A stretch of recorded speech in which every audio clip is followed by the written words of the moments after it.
Hello, everyone, and welcome back to English Pod. My name is Marco. My name is Catherine, and today we have a very weather-focused lesson. It's all about all the horrible things that can happen to you with the weather.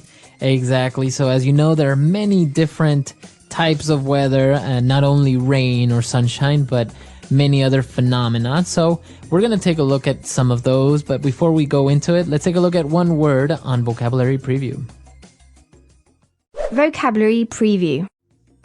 Okay, so we're talking about extreme weather today. That's not rain or drizzle or sunshine. We're talking about really interesting, unique, and sometimes devastating things that can happen. So today's vocabulary word is Armageddon. All right, so Armageddon. Now, you've probably seen the movie Armageddon. So what does this word mean? Okay, so this word is a reference to the end of the world.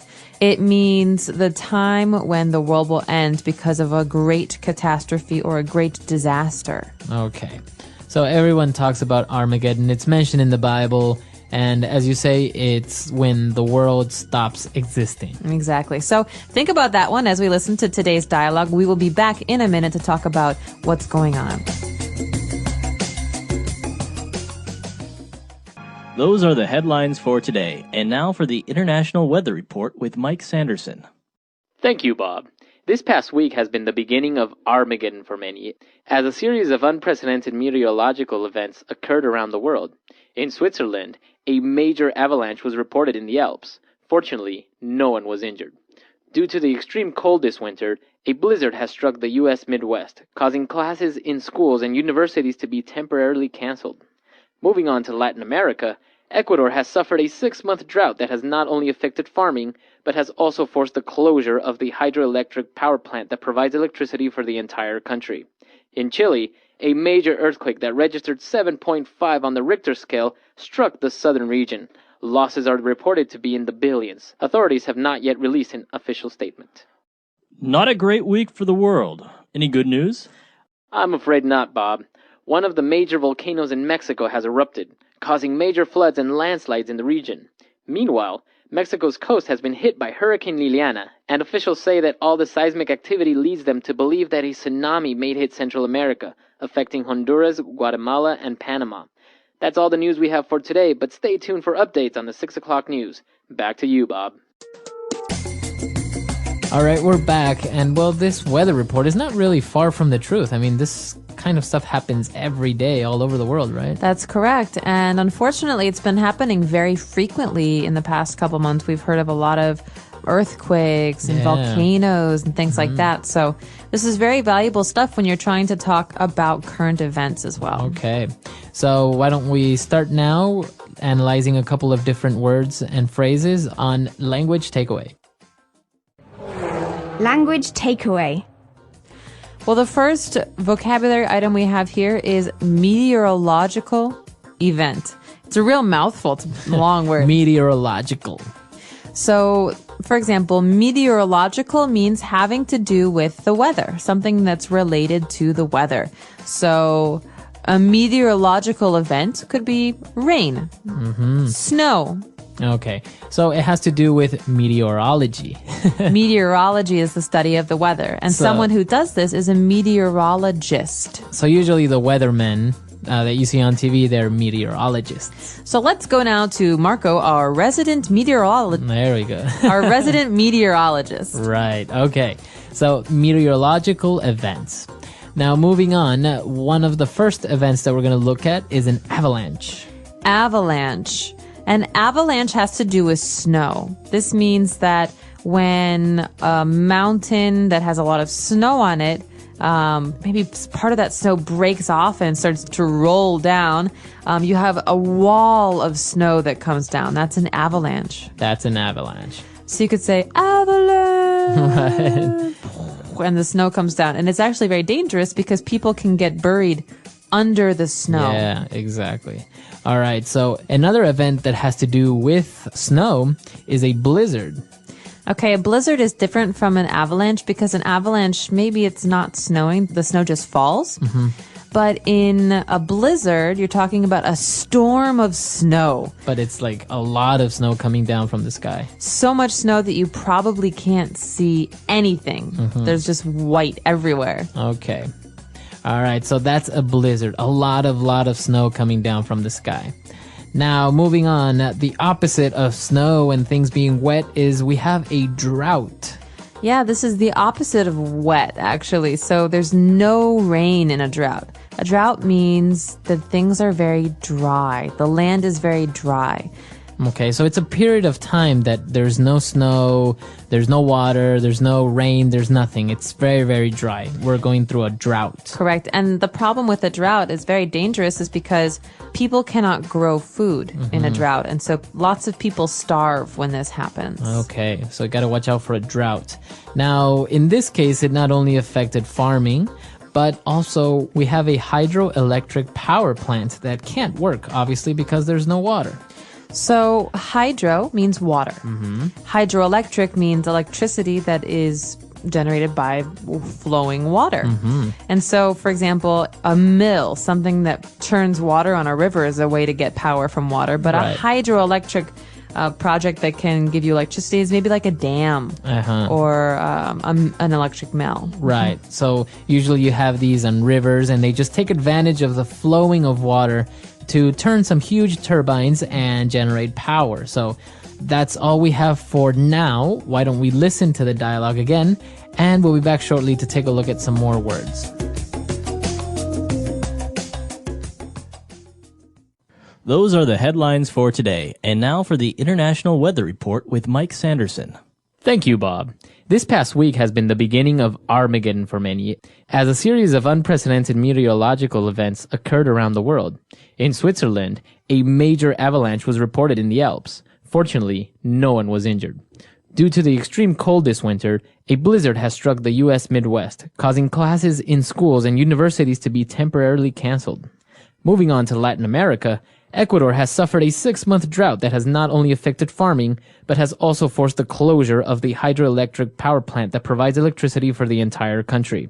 In Chile, a major earthquake that registered 7.5 on the Richter scale struck the southern region. Losses are reported to be in the billions. Authorities have not yet released an official statement. Not a great week for the world. Any good news? I'm afraid not, Bob. One of the major volcanoes in Mexico has erupted, causing major floods and landslides in the region. Meanwhile, Mexico's coast has been hit by Hurricane Liliana, and officials say that all the seismic activity leads them to believe that a tsunami may hit Central America, affecting Honduras, Guatemala, and Panama. That's all the news we have for today, but stay tuned for updates on the 6 o'clock news. Back to you, Bob. Well, a word that many people are unfortunately familiar with is Richter or Richter scale. And now this is something that a lot of people are talking about right now because of the earthquake in Sichuan, China last year, and the earthquake in Haiti very recently. And so the Richter scale, that's a big R because it's a proper name, is a way for us to determine how severe, how big the earthquake was. Right, so people talk about a 6.0, a 7.1, so that's on the Richter scale. The lowest is 0 and the highest is 10, correct? Right, but 10 is like impossible, apparently. Apparently, and a lot of them are actually underwater, but the very serious ones are maybe 8.0, 7.0.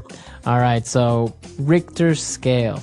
Now, we talked about earthquakes, we talked about snowing. Now, let's talk about a volcano. A volcano in Mexico has erupted. Okay, so we've got two words here, volcano.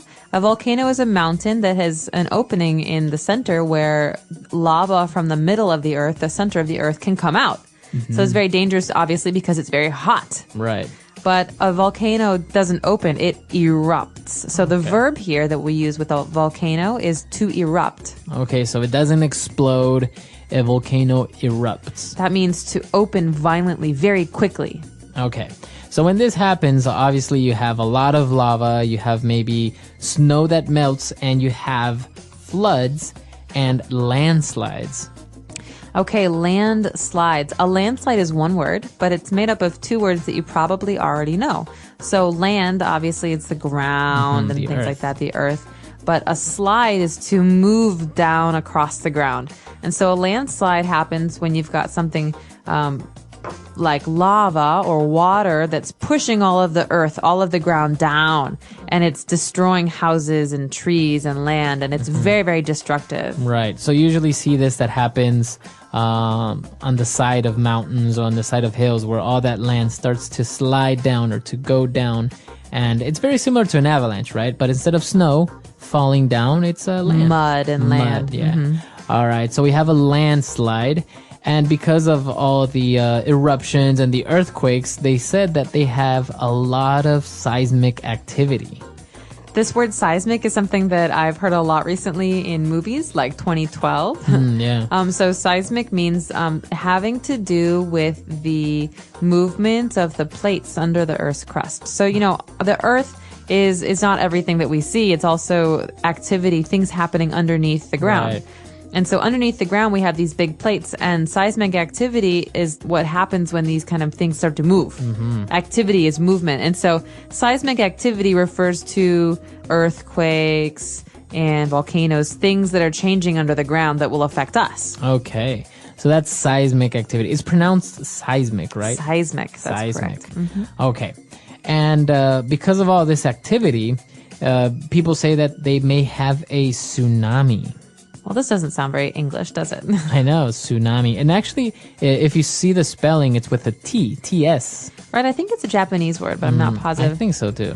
Tsunami is the name that we give to a giant tidal wave. So that's a wave of water in the ocean that's very, very dangerous because it can get to 100, 200 feet tall. And this means that when it comes down, it can destroy houses, cities, cars, things like that. Right. And there was a very, very famous tsunami in Southeast Asia in 2004. Do you remember that? Yeah, and in Indonesia, right? That's right, in Indonesia and Thailand and Vietnam. Yeah, it was intense. It was big. And it was also because of an earthquake, right?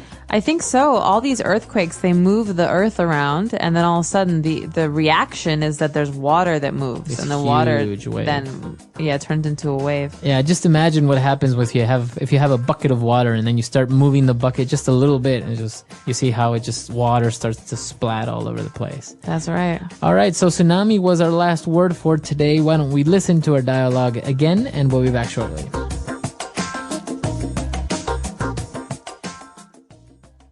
Those are the headlines for today. And now for the International Weather Report with Mike Sanderson.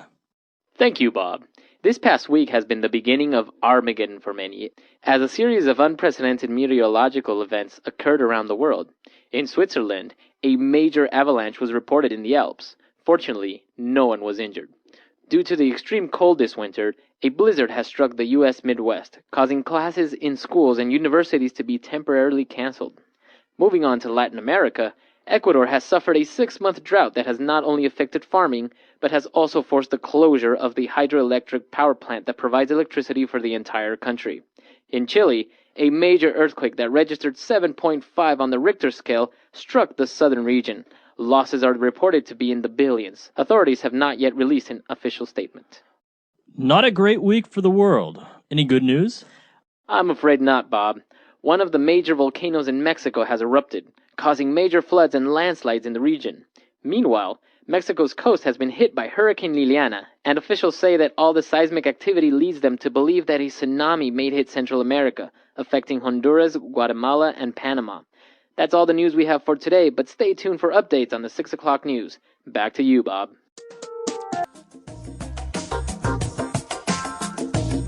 So, Marco, these are all pretty terrifying. Have you ever experienced a meteorological event like one of the ones that we talked about today? I've actually lived it through like 3 earthquakes, like pretty big ones. Well, that's because you used to live in Los In Angeles. LA, yeah.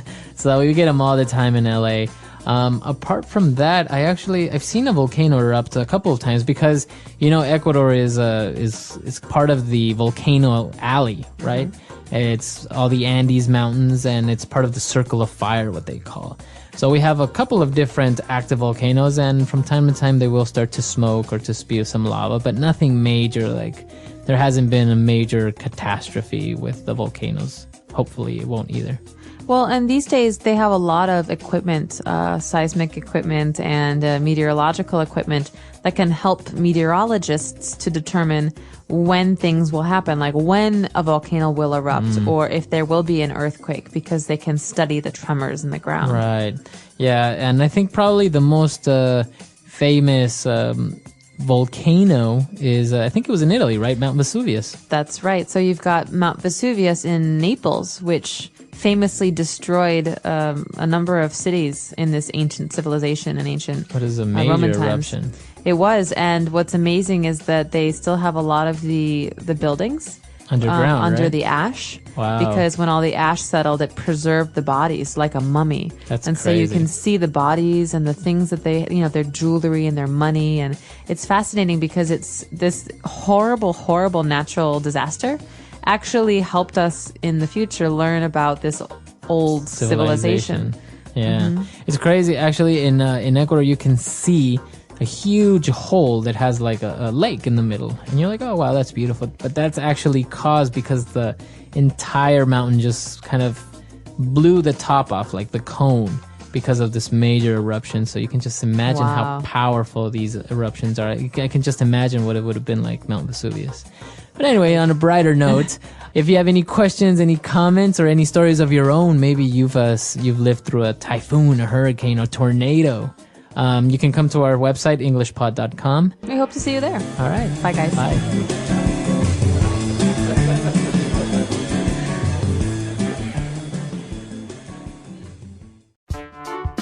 The English Pod Audio Review. Listen to the meaning, then say the vocabulary word.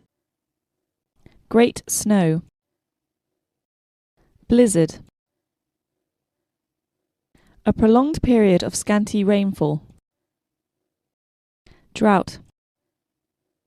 A very big rain and windstorm. Hurricane. A large sea wave produced by an earthquake. Tsunami. Something tech relating to or caused by an earthquake. Seismic activity. Let's try that faster. A very big rain and windstorm. Hurricane. A prolonged period of scanty rainfall. Drought. Something tech relating to or caused by an earthquake. Seismic activity. Great snow. Blizzard. A large sea wave produced by an earthquake. Tsunami. Now say the word and hear it in a sentence. Blizzard.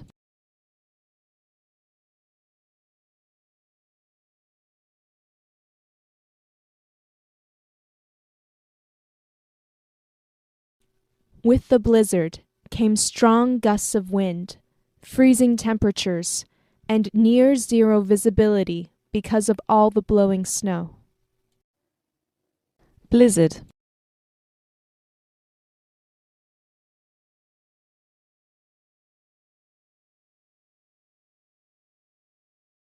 The blizzard warning will remain in effect until tomorrow morning, when the winds will die down to about 30 kilometers per hour. Blizzard.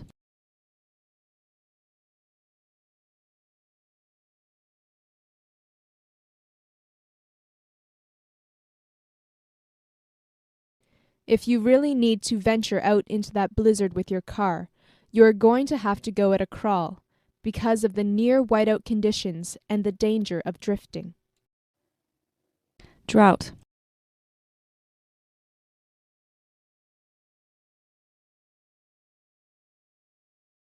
The lack of rain in the spring and the above average temperatures caused a drought in the late summer. Drought.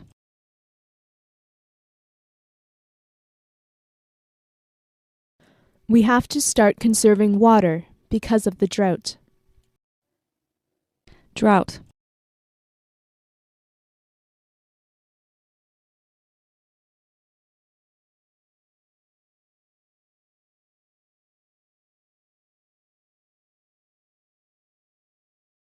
For about half a decade in the 1930s, The prairies in Canada and the United States experienced a severe drought, during which there were numerous dust storms, and the land became a wasteland. Hurricane.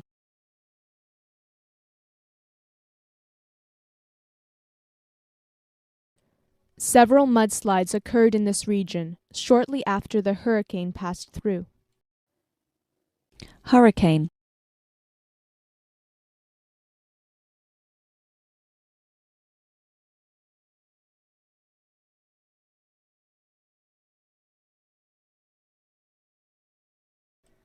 North Atlantic hurricanes are formed off the tip of Africa, build as they travel across the Atlantic Ocean, and then finally hit the Caribbean and the southern United States at full force. Hurricane.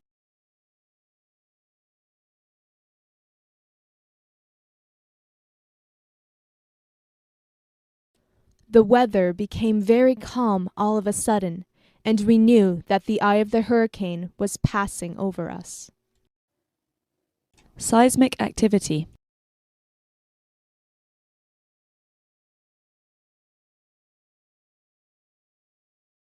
He measured the earthquakes using a seismograph and noticed the increase in seismic activity.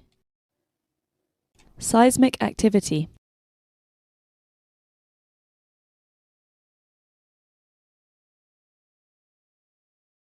Seismic activity can cause new land masses to form and the destruction of others. Seismic activity.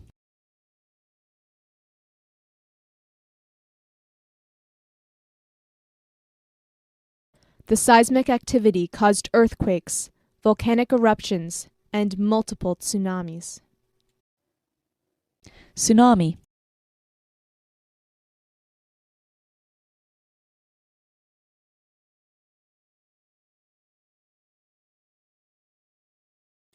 When there is a massive earthquake on the ocean floor, a lot of water is displaced, forming a tsunami as this water travels towards land. Tsunami.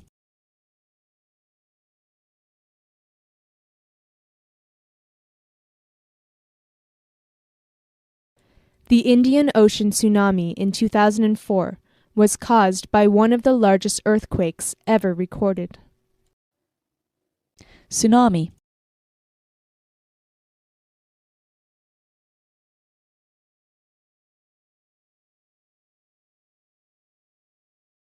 She looked out over the land, still flooded in areas by water left by the tsunami that had ravaged her home just days before.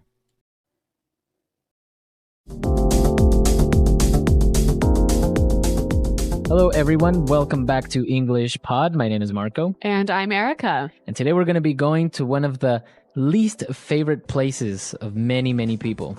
So it must be the dentist. Exactly. That place where you have to go every 6 months, but You probably don't go. you probably don't. I know I don't go No, every me 6 neither. months.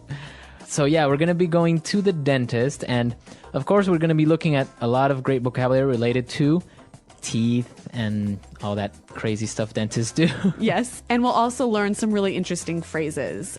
So Marco, let's get started with our vocabulary preview. Vocabulary preview. Okay, in vocabulary preview today we have 2 words. Let's take a look at the first one. Toothache. Toothache. Toothache. Toothache. Okay, so we've seen before this this ending ache, right? Right. It means it hurts. Exactly. So again, a toothache would be A hurting tooth. a hurting tooth. Yes. We can also say stomach ache, headache. Yep. Pretty much everything can Ache. ache. Yeah. Okay. So our next word, X-ray. X-ray. X-ray. X-ray. Okay, pretty easy word. So when you go to the doctor, many times you'll get an X-ray. It is a picture of your bones. Right. So that's an X-ray. All right, well, we're going to hear both of these words in the dialogue. So why don't we listen as Gary visits his dentist?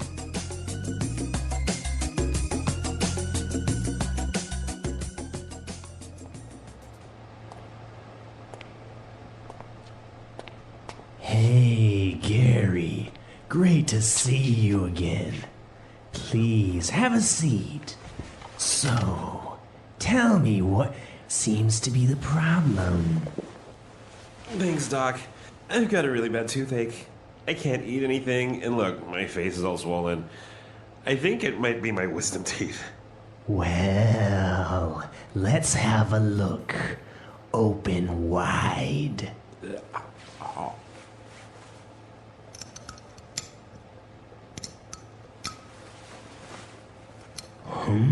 This doesn't look good.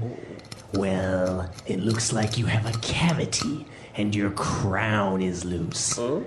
We'll need to put in a filling before it gets any worse. And the crown probably needs to be refitted. I'm going to order some x-rays. Is it gonna hurt? No, not at all. Just lay back and relax.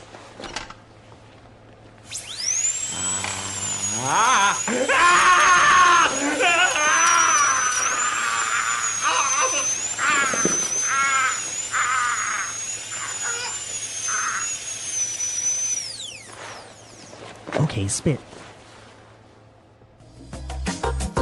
Okay, that always happens. The dentist says, no, it's not going to hurt. Don't worry about it. But it always hurts much more than he says.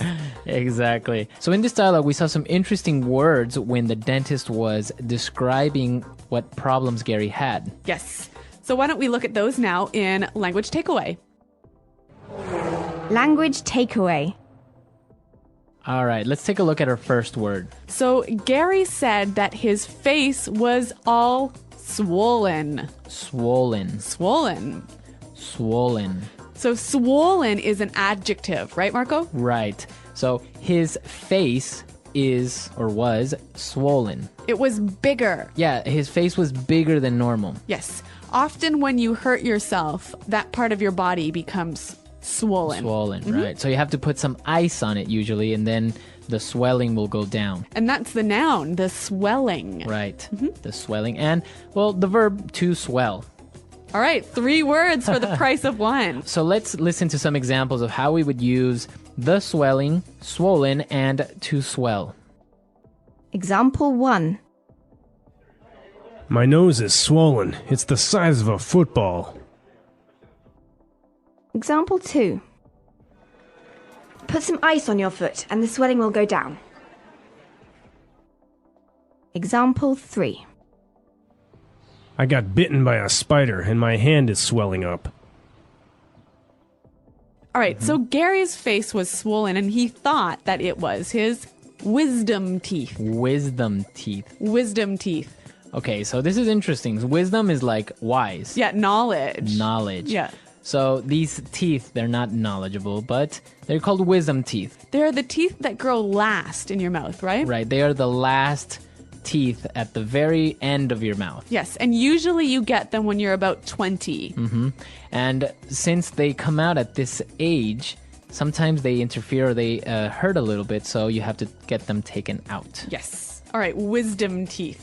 Wisdom teeth. Okay, now for our next word and something that we all got as children. Cavity. Cavity. A cavity. A cavity. It's a hole in your tooth. A hole in your tooth. And it's caused by Too much sugar. too much sugar, right? Yeah. Or not brushing your teeth enough. Yeah. So that's why everyone had it, I think, as children. Cavities. I never had a cavity. Really? Yeah. Wow. Didn't have much sugar? I guess I was a bit of a health nut when I was a kid. Well, okay. no, I wasn't. My mom was. No, I guess not. All right. But enough about my eating habits. Let's talk about our next word, crown. Crown. A crown. So a crown. This is interesting. We're not talking kings and queens. Right. That's the first thing that comes to mind, right? Yeah. No, a crown is actually the visible part of your teeth. Okay, so there's one part of your tooth that's inside that you can't see, right? That's called the root. Yes. So when he said your crown is loose, was he talking really about the actual tooth? So sometimes people will lose a tooth or have a really bad cavity. So the dentist needs to make a new crown or a new visible part of the tooth for you. So sometimes it'll be made of gold. Yep. you know? Or porcelain. Porcelain, Yeah. exactly. So a crown, it's like a really, really, really big filling. A crown. So his crown needed to be refitted or put back into place. Yes. Now our final word, filling. Filling. A filling. A filling. So I just said this word previously. Now, when you have a cavity, you need to fill it in. Right, you need to fill it with something. Yes. It's usually some sort of paste. And it gets really hard, just like your tooth. Exactly. So then it covers up this cavity. Filling. A filling. I have many fillings. I wasn't very healthy as a kid. All right, not a good toothbrusher. Exactly. So why don't we listen to this dialogue again, and then we'll come back and talk a little bit about some of the interesting phrases that the doctor used. Hey, Gary. Great to see you again. Please have a seat. So, tell me what seems to be the problem. Thanks, Doc. I've got a really bad toothache. I can't eat anything, and look, my face is all swollen. I think it might be my wisdom teeth. Well, let's have a look. Open wide. This doesn't look good. Well, it looks like you have a cavity, and your crown is loose. We'll need to put in a filling before it gets any worse, and the crown probably needs to be refitted. I'm going to order some x-rays. Is it gonna hurt? No, not at all. Just lay back and relax.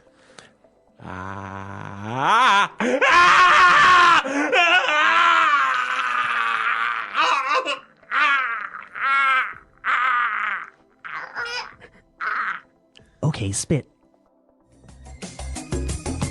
Well, the dentist used 3 really interesting phrases, and I want to look at the first one. What seems to be the problem? What seems to be the problem? What seems to be the problem? Okay.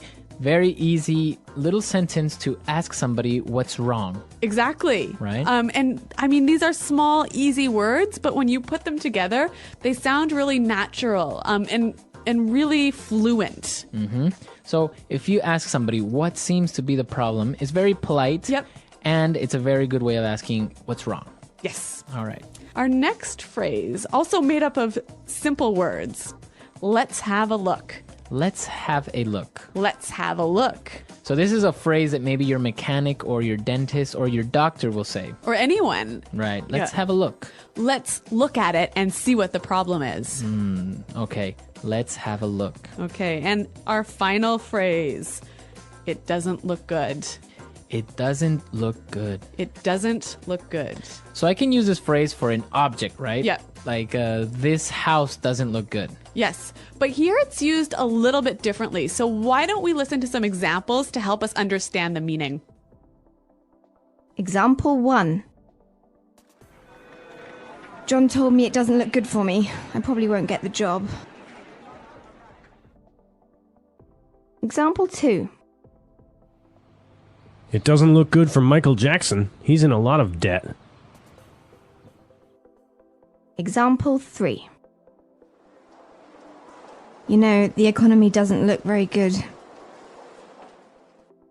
Okay, so in the examples, we can see that they are using it for the situation. Yeah. It looks maybe problematic. Yeah, so when you say it doesn't look good, you basically mean there are going to be problems. All right. It doesn't look good. Yep. Okay. So great phrases, great words. Let's listen to our Gary at the dentist one more time. And then we'll come back and talk a little bit more.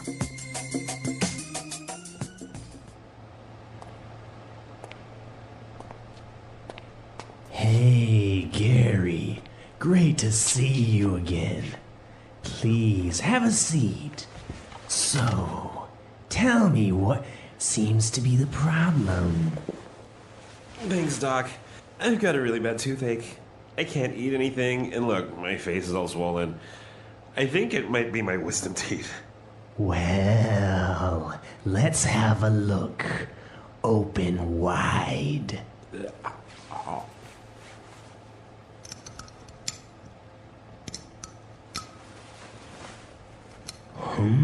This doesn't look good.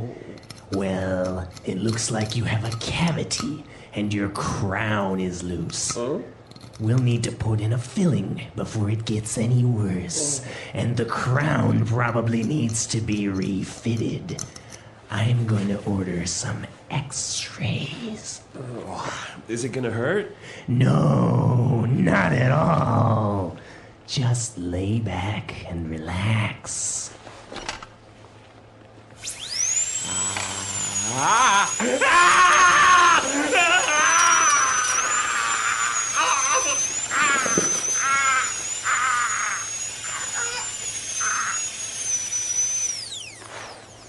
Okay, spit.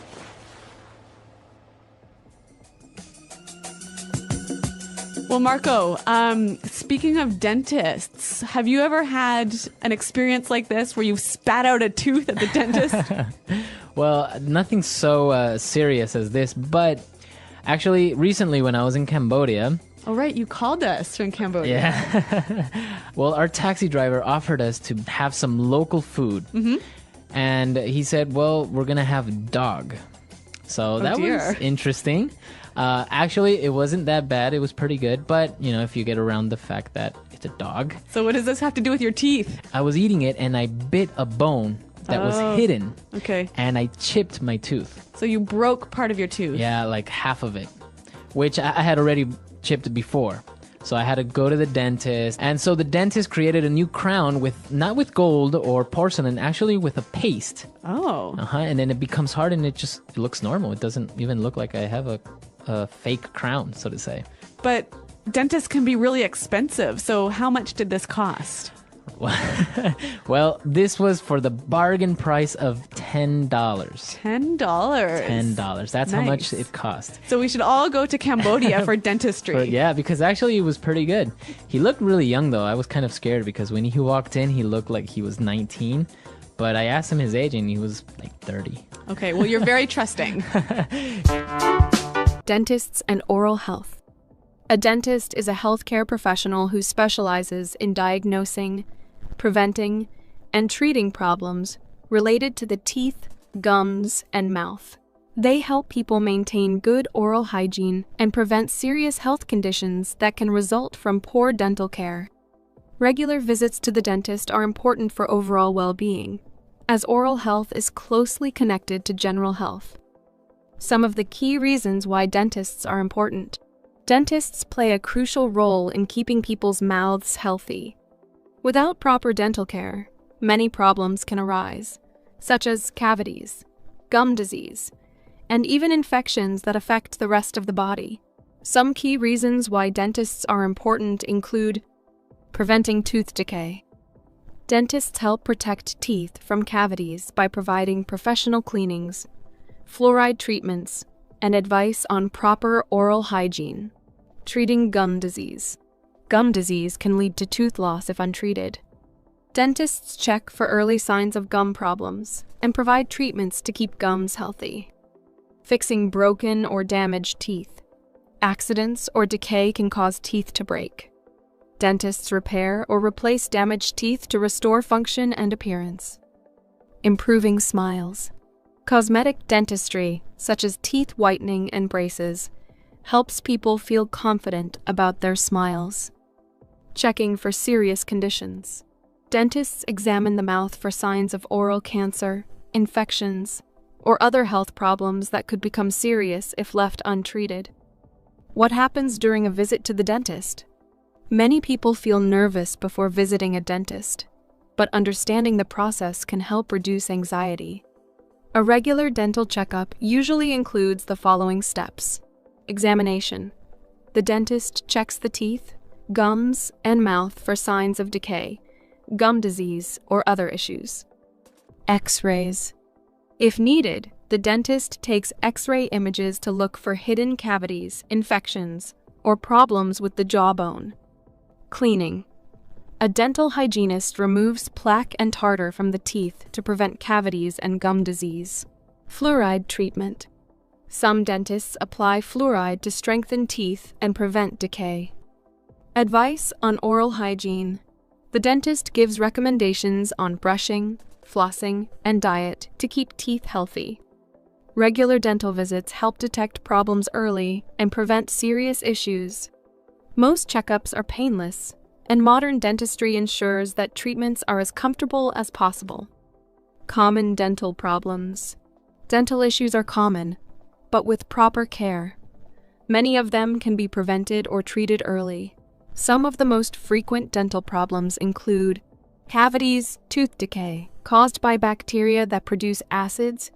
Cavities create holes in teeth that need fillings.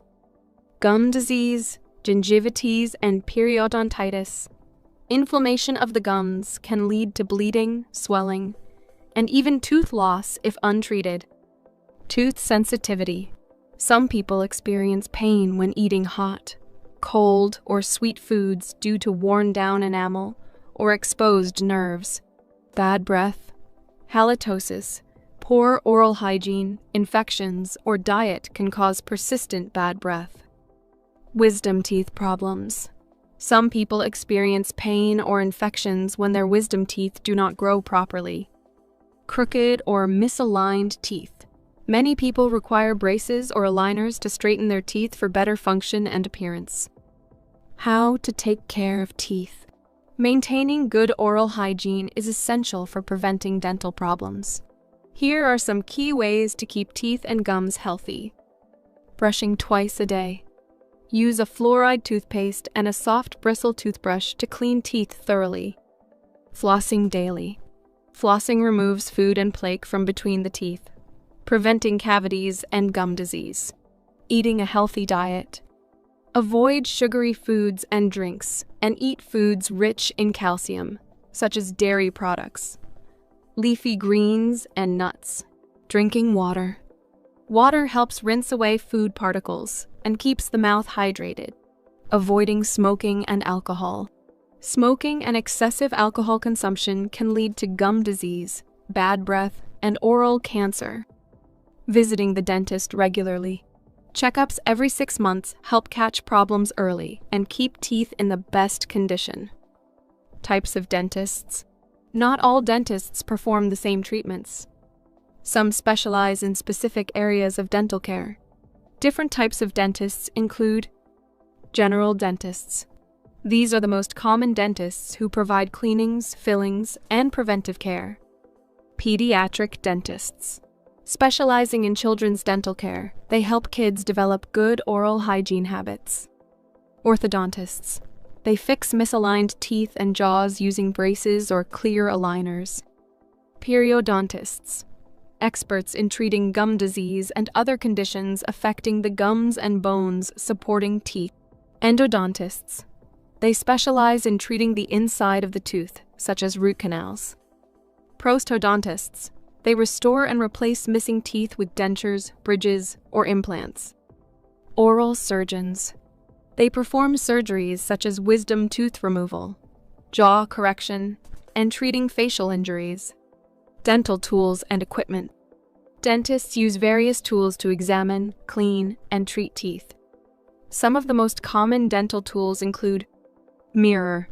Helps the dentist see inside the mouth and check hard to reach areas. Explorer dental probe, used to check for cavities and other issues on the surface of the teeth. Scaler, removes plaque and tartar from the teeth. Suction device, removes saliva and water from the mouth during procedures. Drill, used to remove decayed parts of a tooth before filling a cavity. X-ray machine, takes images of the teeth and bones to detect hidden problems. Modern dentistry continues to develop new tools and technology to improve patient comfort and treatment outcomes.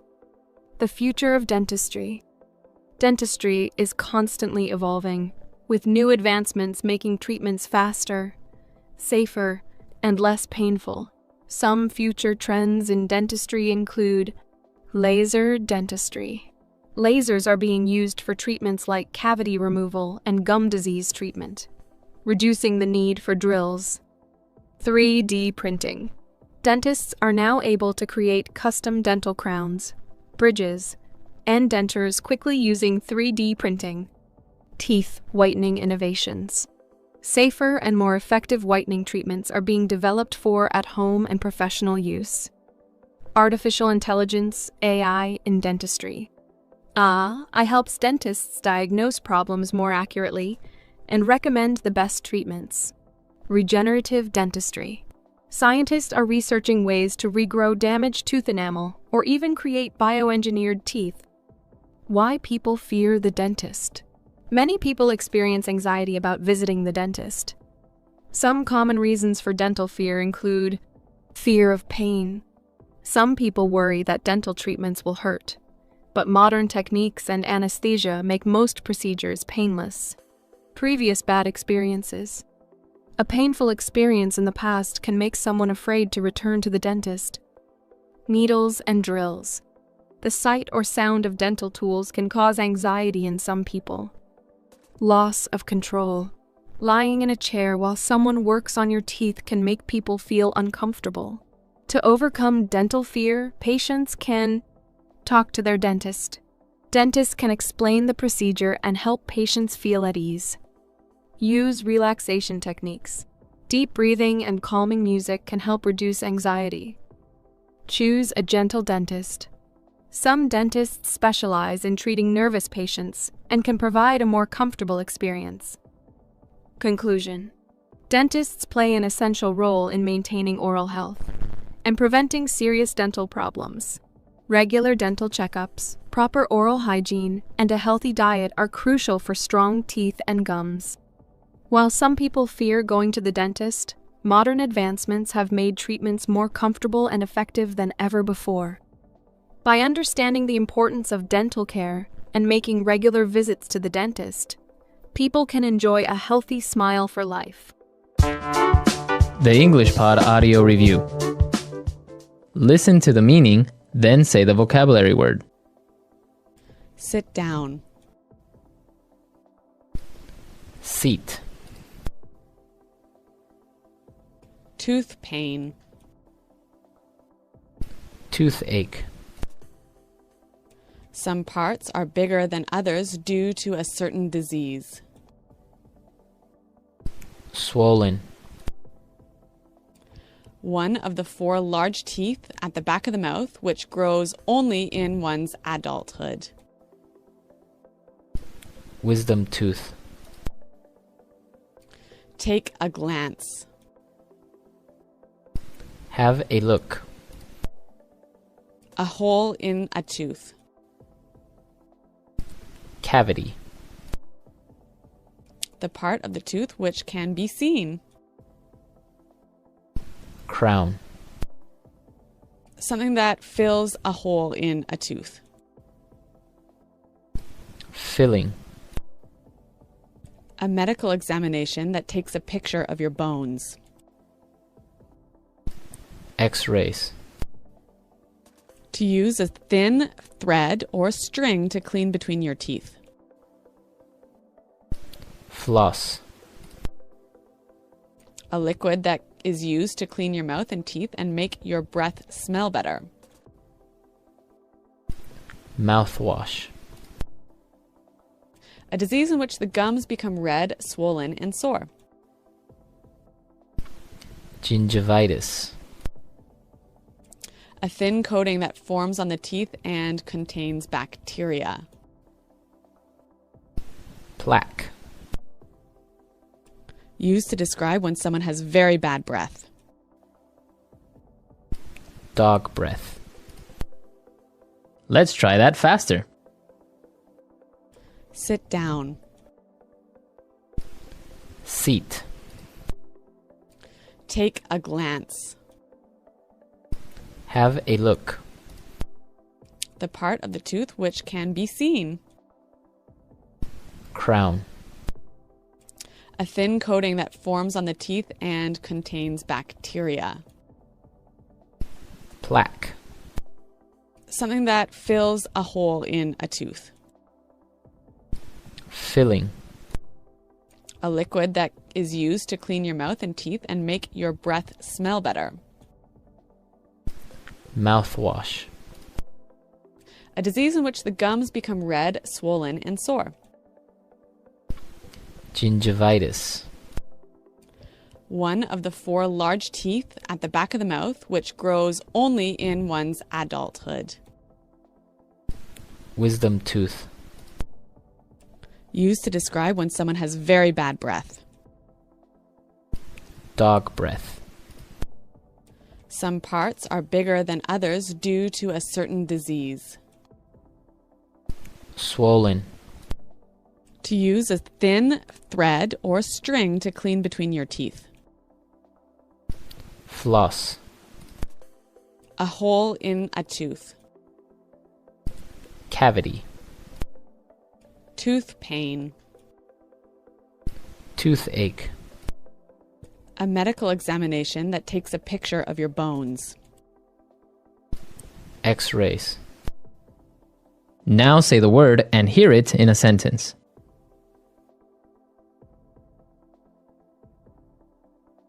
My nose is swollen. It's the size of a football.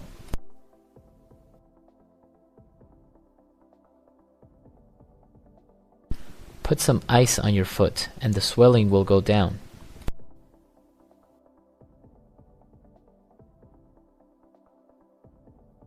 I got bitten by a spider and my hand is swelling up.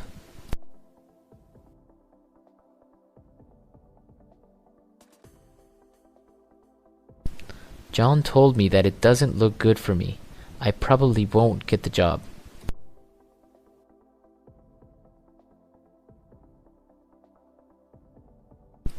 It doesn't look good for Michael Jackson. He's in a lot of debt.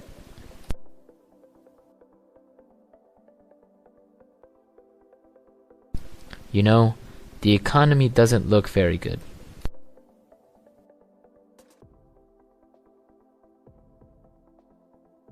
I just got my wisdom teeth out, so I can't eat anything.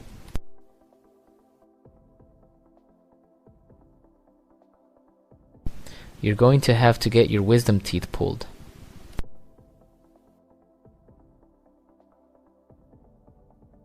I think my wisdom teeth are coming in.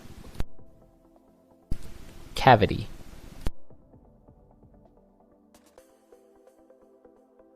My tooth is really hurting. I think I have a cavity. Cavity.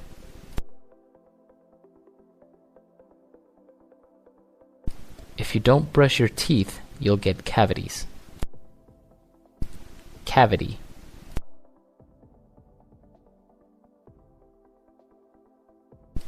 You can see on this X-ray that you have 4 cavities. Have a look.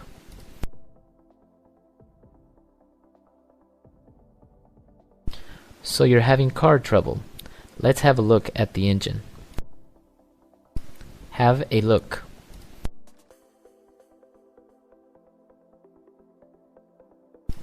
Let's have a look at your computer and see what the problem is. Have a look. Let me have a look at your report.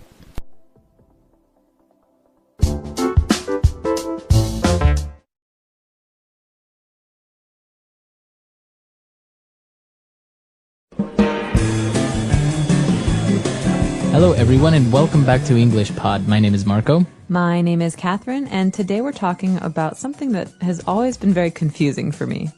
For me as well. I don't understand very well what this is about. We're going to be talking about time zones and a little bit about daylight savings time. Before we get started, though, let's take a look at this phrase in today's vocabulary preview. Vocabulary preview. All right, so the phrase is daylight savings time. Okay, so we're trying to save daylight, pretty much. That's right. So this is the time of year when we change our clocks. Mm-hmm. What does that mean? That means in the fall, there's a special day, and everyone has it on their calendar, and we change the clocks. We put them back 1 hour. So if it was 8 o'clock, now it's 7 o'clock. Okay, so everything is earlier, starts earlier.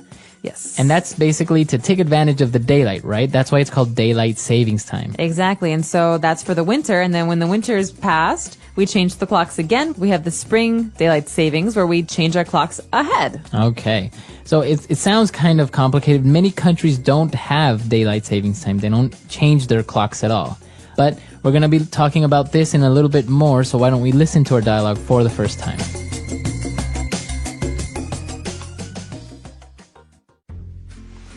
Did you set your clock forward for daylight savings time? What? Why do we have to do that? Well, at the start of the spring, we usually have more daylight in the mornings and less in the afternoon. This is basically due to our position on the planet and the rotation of the Earth. In any case, to take better advantage of the daylight available, we compensate by moving our clocks forward 1 hour. I see. That's convenient. I never understood things like this, such as GMT. I never know what time zone we are in or when to change my clock. That just stands for Greenwich Mean Time. Here in California, we're in Pacific Standard Time. That is 8 time zones west of Greenwich. Remember when we were in Beijing? Well, then we were in China Standard Time, and that's 8 time zones east of Greenwich. That's why it was so weird traveling from Beijing to LA, because of the huge time difference.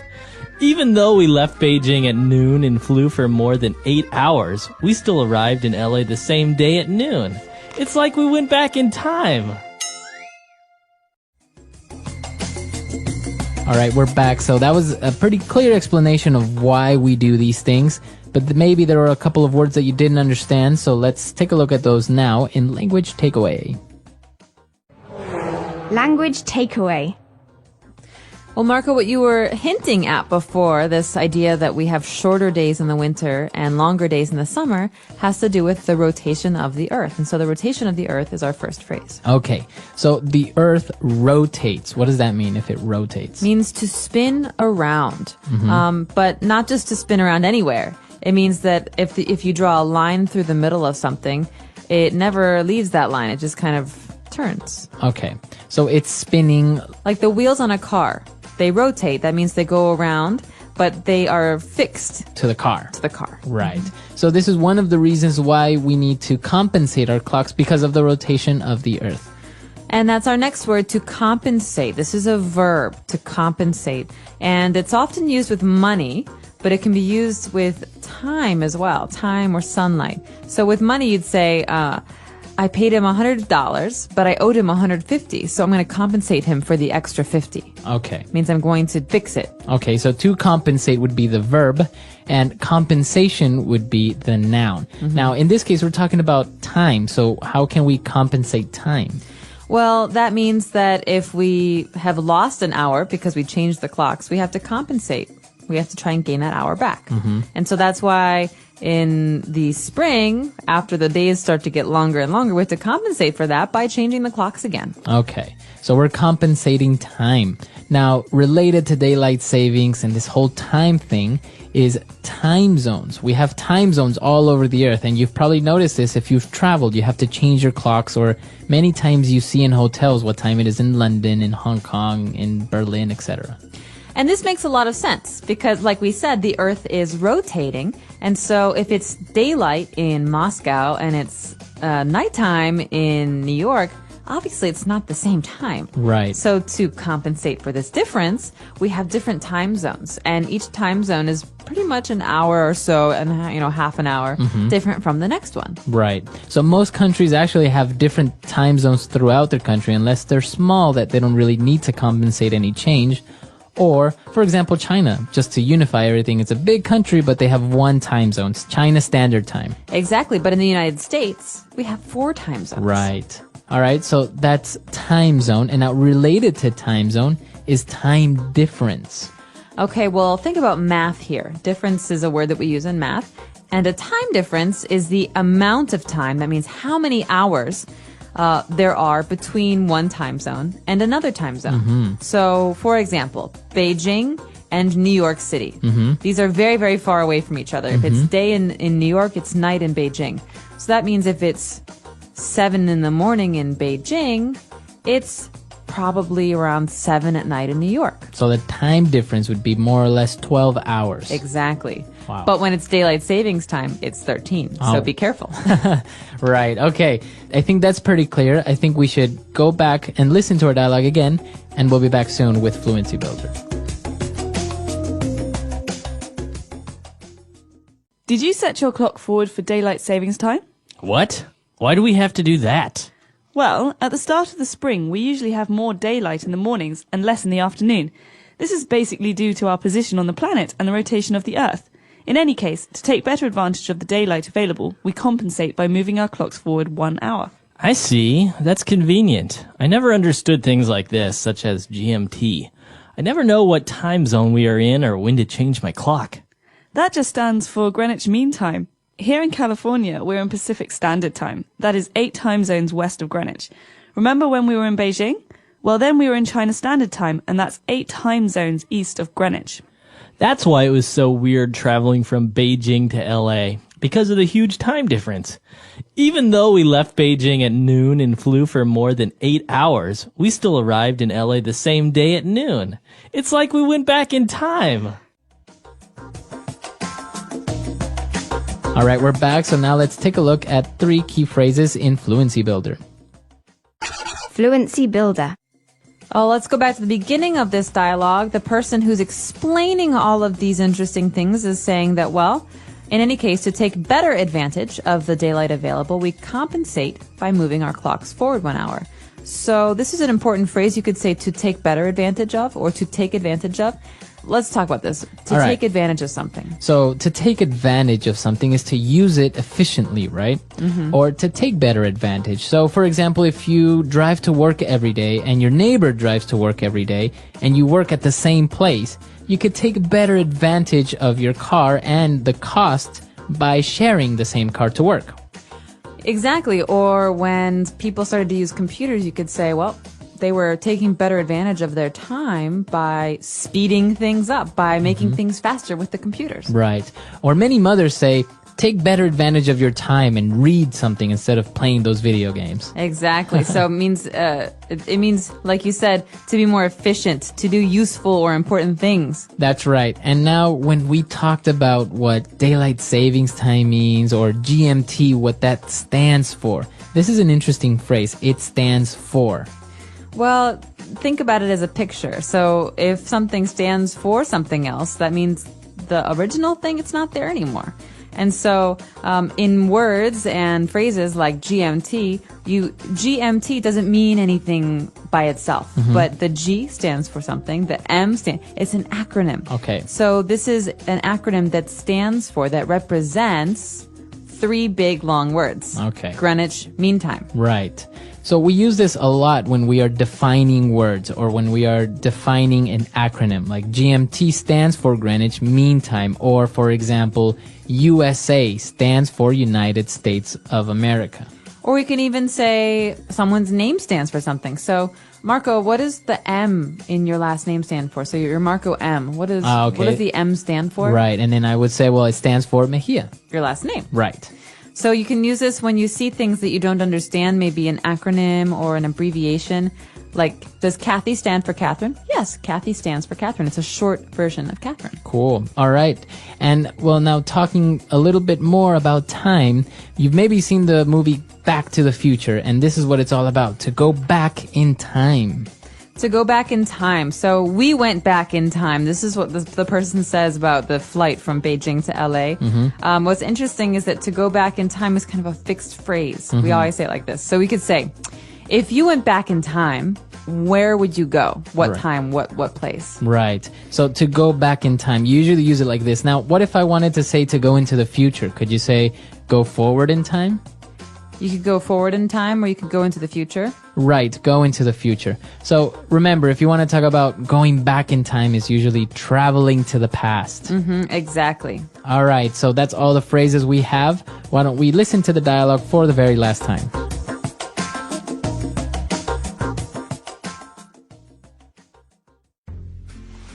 Did you set your clock forward for daylight savings time?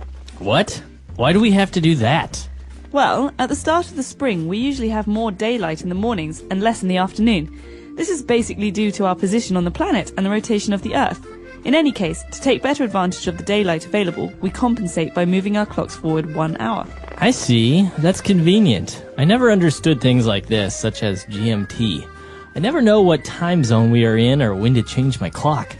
That just stands for Greenwich Mean Time. Here in California, we're in Pacific Standard Time. That is 8 time zones west of Greenwich. Remember when we were in Beijing? Well, then we were in China Standard Time, and that's 8 time zones east of Greenwich. That's why it was so weird traveling from Beijing to LA, because of the huge time difference. Even though we left Beijing at noon and flew for more than 8 hours, we still arrived in LA the same day at noon. It's like we went back in time.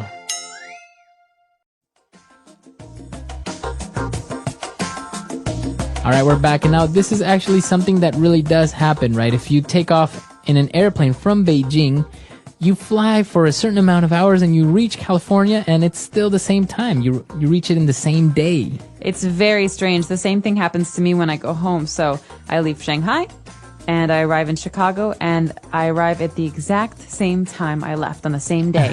So it's like if time never passed. No, it's the longest day of your entire life because it's not 24 hours. The flight is 14 hours. It's really 38 hours long, right? So it's really intense and exhausting. And then what happens is when you do the opposite, you go from Chicago to Shanghai, then you go into the future pretty much, right? Because you left on a Sunday, but you arrive on a Tuesday.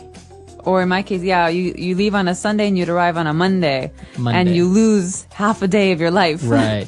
You're just sitting there and all of a sudden it goes past you. Right. Yeah, so it all evens out in the end. Right. So when you go back or when you come, it all evens out. You recover. You get those hours of your life back, pretty much. They're not gone forever. All right. So if you guys have any questions, any doubts, you can send us an email at englishpod@praxislanguage.com or come to our website, englishpod.com. We hope to see you there. Ask away. And until next time, everyone. Bye.